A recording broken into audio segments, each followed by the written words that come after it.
Hi friends, welcome to our channel. Brahmamudi serial next ఎపిసోడ్లో ఏం జరగబోతోందో ఈ వీడియోలో చూసి తెలుసుకుందాం.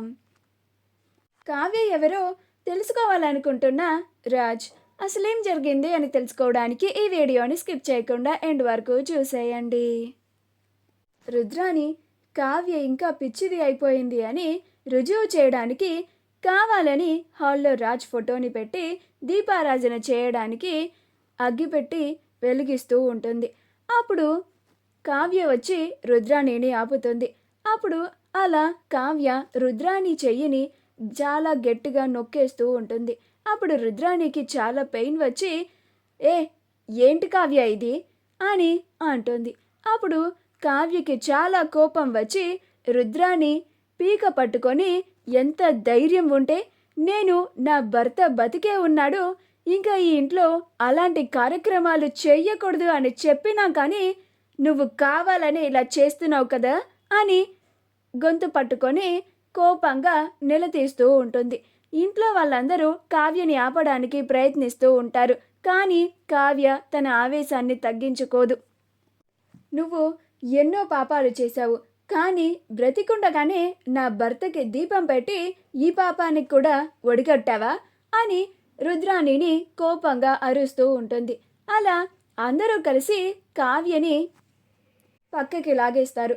అలా స్వప్న, కావ్య ఏంటే నువ్వు మరి ఇలా ప్రవర్తిస్తున్నావు, కొంచెమన్నా నువ్వెలా ప్రవర్తిస్తున్నావో నీకు తెలుస్తోందా అని అరుస్తూ ఉంటుంది.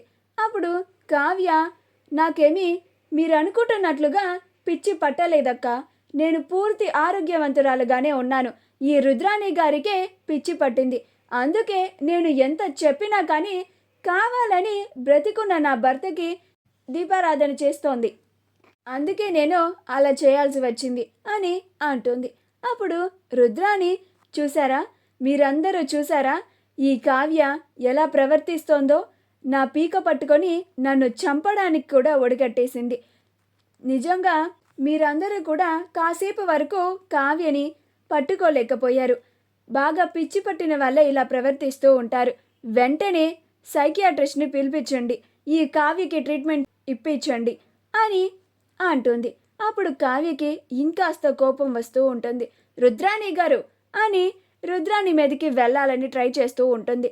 అప్పుడు కావ్యని ఒక పక్క స్వప్న, ఒక పక్క అప్పు పట్టుకొని, కావ్య ఏంటే నువ్వు మరి ఇలా అయిపోయావు అని అంటుంది. మరి మీ అత్త ఏమందో విన్నావా అక్క, నాకు ట్రీట్మెంట్ ఇప్పించాలంట, మీ అత్తకి ఇప్పించాలి, అప్పుడు ఎలా నడుచుకోవాలో ఎలా మాట్లాడాలో నేర్చుకుంటుంది అని అంటుంది.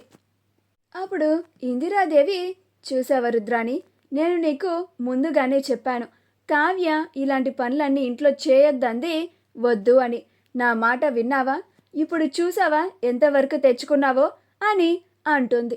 అప్పుడు రుద్రాణి, ఇప్పటికైనా అలా ఎలా వదిలేస్తామమ్మా, నా మేనల్లుడి ఆత్మకి శాంతి చేకూరాలంటే ఇలా దీపారాధన ఇంకా కార్యక్రమాలు చేస్తేనే కదా నా మేనల్లుడు ఆత్మ శాంతించేది అని అంటుంది. అప్పుడు కావ్య, ఏంటి ఆయనకి కార్యక్రమాలు చేయిస్తారా, నిజంగా మీరు ఆ ప్రయత్నాన్ని చేసి చూడండి, మీకు కార్యక్రమం మీ కొడుకు చేసేలాగా చేయకపోతే నా పేరు కావ్య కాదు అని అంటుంది. ఆ మాటకి అందరూ ఆశ్చర్యపోతారు. అప్పుడు రుద్రాణి కూడా తగ్గుతుంది. అప్పుడు రుద్రాణి, చూసావా అమ్మ ఈ కావ్య ఎలా మాట్లాడుతోందో అని అంటుంది. అప్పుడు ఇందిరాదేవి, నువ్వు తగ్గడం లేదు, కావ్య తగ్గడం లేదు, కావ్యను ఎందుకు అలా బాధ పెడుతున్నావు రుద్రాణి అని అంటుంది.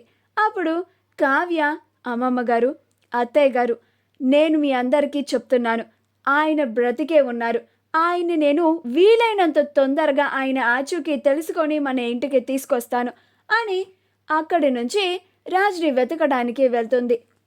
అప్పుడు రుద్రాణి, మీరు ఆ పిచ్చి పట్టిన దాని మాటలు వినకండి అని అంటుంది. అప్పుడు స్వప్న, ఎవరికి పిచ్చి పట్టిందత్త, నీకు పిచ్చి పట్టింది, అందుకే ఇలాగా నా చెల్లిని బాధ పెట్టడానికి కావాలని చేస్తున్నావు, ఇంకొకసారి ఇలాంటి ప్రయత్నాలు చేశావంటే మాత్రం అత్తవి అని కూడా చూడను. కావ్య నీ పీక పట్టుకొని జస్ట్ బెదిరించింది అంతే, నేను నిజంగానే నీ పీకని నొక్కేస్తాను, జాగ్రత్త అని అంటుంది. అప్పుడు ఈ ఇంటికి పట్టిన దరిద్రం అంతా వదిలిపోతుంది అని అంటుంది. యామిని రాజ్ని తీసుకొని హాస్పిటల్కి వస్తుంది. అలా రాజ్ని డాక్టర్కి చూయించి యామిని ఈలోగా కావ్య గురించి ఇన్ఫర్మేషన్ తెలుసుకోవడానికి రిసెప్షన్ దగ్గరికి వస్తుంది. మొన్న మా బావ ఒక ఆవిడని జాయిన్ చేశారు కదా, ఆవిడ డీటెయిల్స్ ఇవ్వగలరా అని అడుగుతుంది. అప్పుడు అతను అలాగే మేడం అని కావ్య డీటెయిల్స్ని యామినికి ఇస్తాడు. అప్పుడు యామిని ఆ డీటెయిల్స్ని చూసి, అంటే మొన్న బావ జాయిన్ చేసింది కావ్యనా అని తెలుసుకొని ఆశ్చర్యపోతుంది. అప్పుడే రాజ్ కూడా ఆ అమ్మాయి గురించి తెలుసుకోవాలి అని రిసెప్షన్ దగ్గరికి వస్తూ ఉంటాడు. అలా రాజ్ వచ్చేసరికి అక్కడ ఆల్రెడీ యామిని ఉంటుంది. అప్పుడు రాజ్ యామిని అని అంటాడు. అప్పుడు యామిని ఏంటి బావా ఇలా వచ్చావు అని అంటుంది.